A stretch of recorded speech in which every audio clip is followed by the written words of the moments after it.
A week from tomorrow, on June 2nd, voters will have to decide whether to agree to more taxes in Marion County's Washington Township. Washington Township Schools says the money is necessary to improve student safety, improve teacher pay, and protect property values. But some say it is the wrong time to raise taxes. Call 6 Investigates' Kara Kenny is digging into what this means for you. Signs like this one are popping up all over Washington Township about the upcoming referendum. The district is asking the average homeowner to pay an extra $32 a month in taxes. Washington Township will have 2 questions on the ballot: an operating referendum, $16 million a year for 8 years. It would fund existing and new positions like school police officers, bus drivers, teachers, and athletic staff, and would also include $1.5 million to boost teacher pay. The second question, a $285 million construction referendum.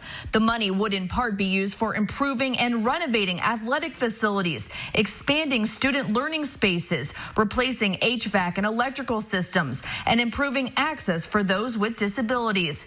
The construction referendum would include a new gym honoring Paul Logan, the North Central athletic director who died from coronavirus in April. We talked with teacher and coach Anthony Dean, who supports the increase, as well as a resident who says it's the wrong time. There's a need for upgrades in our buildings. We have to provide safety for our students. We have to provide technology for our students to use. We have to keep our teachers on staff. We have to provide support staff for our students as well.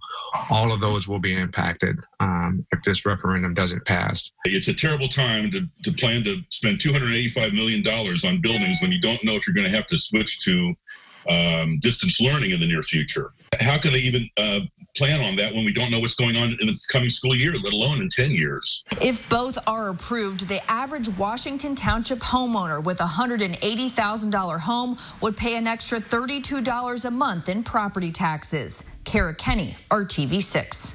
If you want to see how the referendum would impact you, you can go to the referendum calculator in this story on the RTV6 app and at the IndyChannel.com.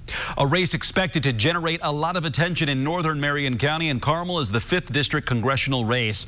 Republican Susan Brooks is not running for re-election, so it's an open seat with 20 candidates trying to get it. There are 5 Democrats and 15 Republicans in the running. We've compiled profiles of all the candidates who responded to us for information on our homepage at the IndyChannel.com. We asked them the same 5 questions so you can learn more about each candidate before you cast your ballot. Here are the key dates that you need to know for Indiana's primary election. In-person early voting starts tomorrow and goes through June 1st. If you applied for and received an absentee ballot, the county clerk must receive your completed ballot by noon on June 2nd. And again, the primary election is June 2nd.